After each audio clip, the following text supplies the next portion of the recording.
আজকে আমি আছি এমন একটা মন্দিরের সামনে যেখানকার ঠাকুর নাকি খুবই জাগ্রত, আর সেটা অবস্থিত ময়না সব থেকে বিখ্যাত একটা জায়গায়, নতুন পুকুরের পাশে। আর এটা দেখতে পাচ্ছ সেই মন্দিরটা। তো আমার আসা একটু দেরি হয়ে গেছে, তার জন্য আজকে মায়ের দর্শন পেলাম না। তো আমি এর আগে অনেকবার এসেছি, কিন্তু তো এটা তোমাদের সঙ্গে শেয়ার করা হয়নি এর ভিডিও, তাই ভাবলাম যে আজকে যখন এসেছি এই ভিডিওটা তোমাদের সঙ্গে একটু শেয়ার করি।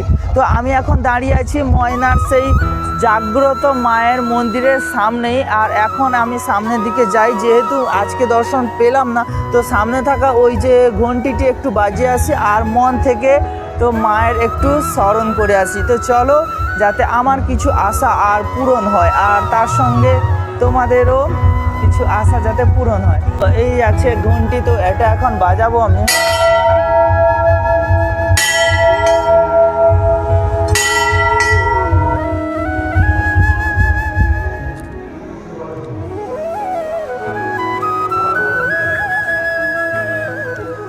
আর এখন আমি তোমাদের দেখাবো ঠাকুরকে ঘিরে এর পাশে আছে নানা রকম সুন্দর সুন্দর জিনিস আর সুন্দর সুন্দর মানে জায়গা, আর যেগুলো তোমরা আরেকটা ভিডিওতে দেখতে পাবে।